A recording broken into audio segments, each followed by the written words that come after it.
With chatbots, they are mainly synchronous. If you're not actively chatting, the artificial intelligence really doesn't know you exist.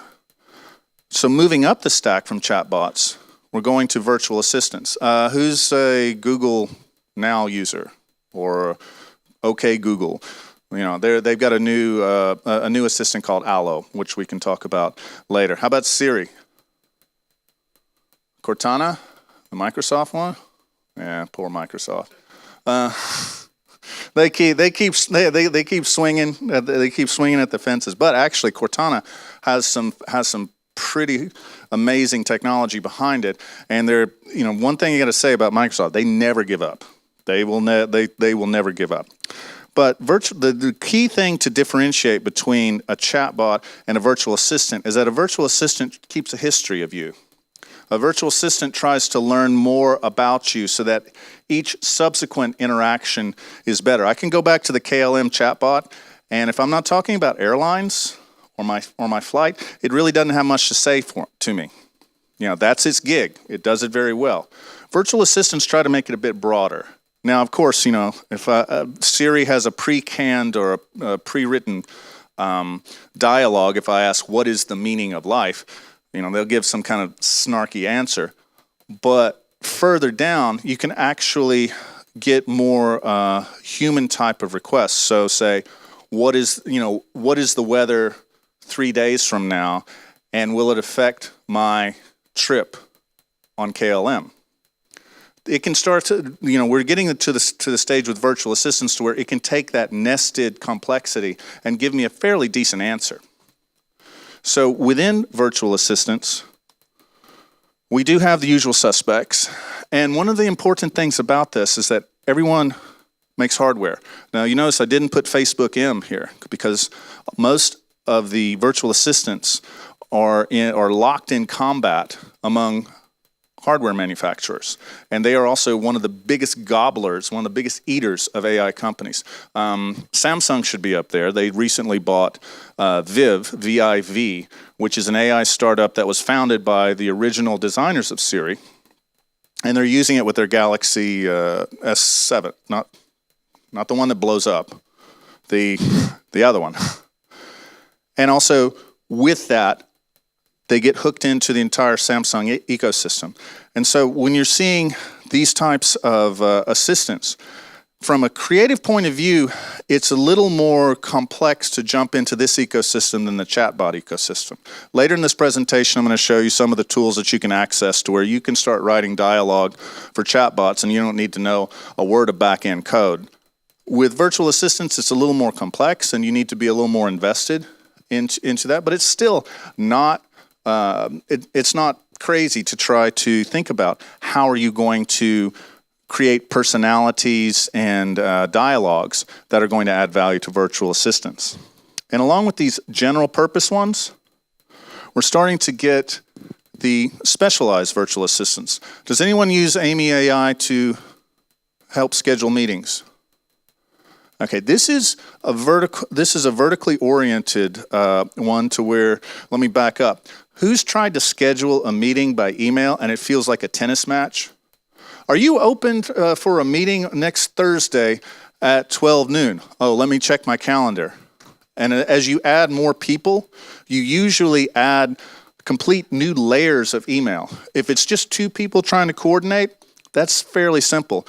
3 is more complex. Once you get to 4 or 5 people who need to coordinate a meeting, the email load gets ridiculous if you're using it. So what Amy AI does is you go through one sign-up process and you sync your calendar. And then when you send the meeting request, you CC this one. And then this personality, Amy if you prefer a female assistant, Andrew if you prefer a male assistant, basically starts to look at all of the calendars, finds a proposed opening, and helps you schedule the meeting from there. It seems conceptually simple, but the company has spent over 4 years with very high investment and world-class talent to make this thing happen, because think of the ambiguity when we schedule a meeting. I say, let's meet between 12 and 3 at the Starbucks let's meet near the Starbucks between 12 and 3 next Wednesday. 12 a.m. to 3 a.m.? We can figure that out pretty easily. AI needs to know. How close is near to the Starbucks? And also, if that Starbucks is off 21st Avenue, it's actually not a specific address. And so when you actually get into the back end and the coding side of just setting up an email, it's some very heavy lifting. And I would encourage you to not only try it out, because when it works, it is great for coordinating emails, but also their blog and their reference material is actually really good for kind of a good 101 introduction to some of the real development challenges of using artificial intelligence. Another vertically focused AI system is Molly. Molly is a virtual nurse produced by a company called Sensely. She's got a UK counterpart named Olivia. But what Molly does is help a patient either manage a chronic condition, like you're a diabetic and you need to improve diet and exercise, and also meet with support groups or something. During the first 30 days of a diagnosis, after you've been diagnosed with diabetes, there's a huge, very steep learning curve. And so a lot of these virtual assistants, these avatars, are being used to help people at the very beginning of when they need to make a lifestyle change.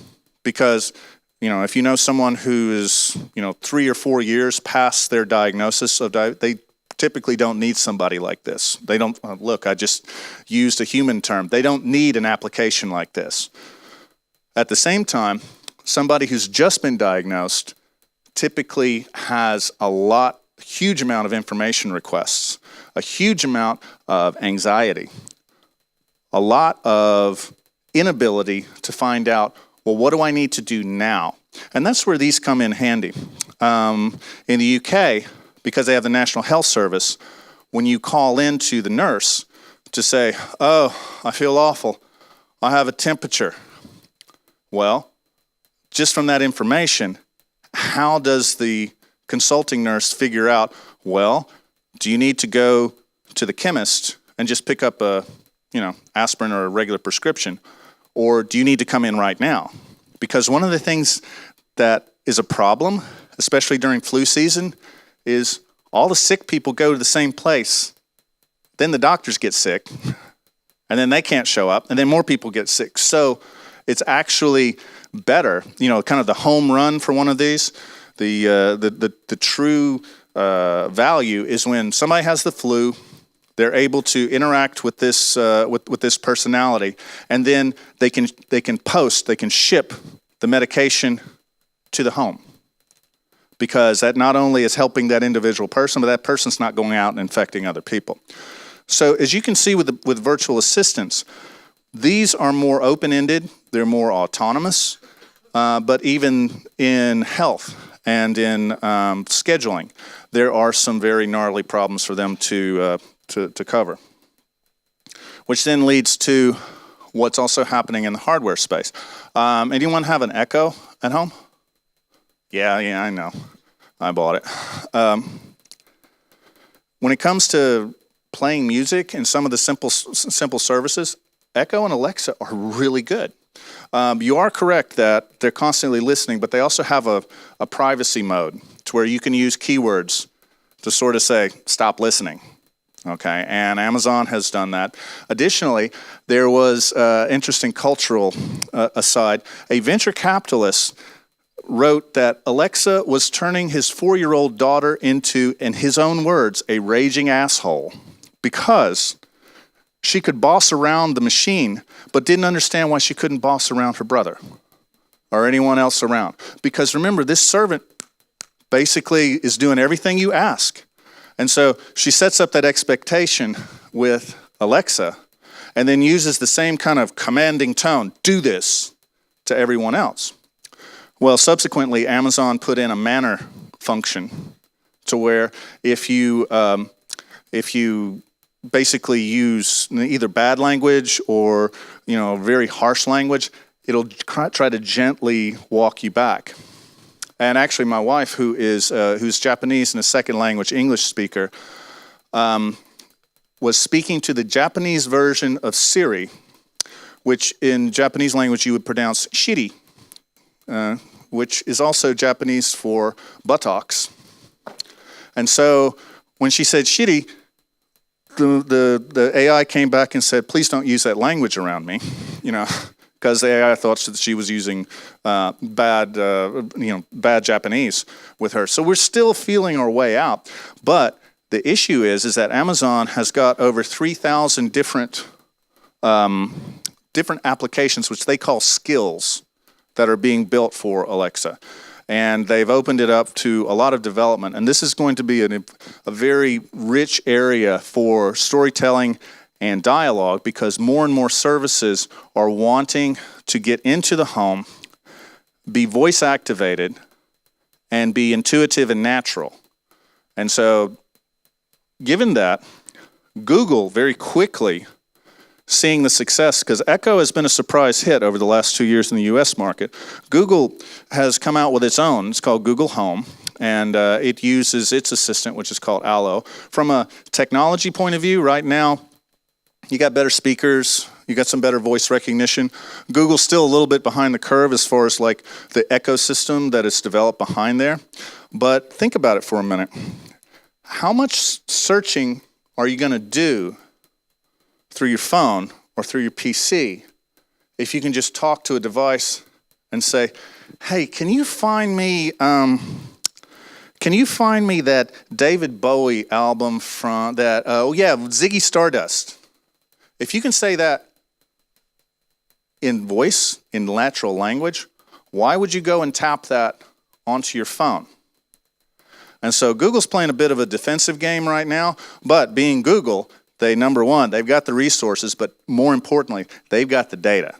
So any kind of battle between Amazon and Google can't be anything but good for people in this audience, because they're looking for any and every edge. Amazon's got a huge data library based on transactions, and Google's got a gigantic data library based on searches. Whose library is going to win, we still don't know, but it's also one of the things that is generating a lot of opportunity.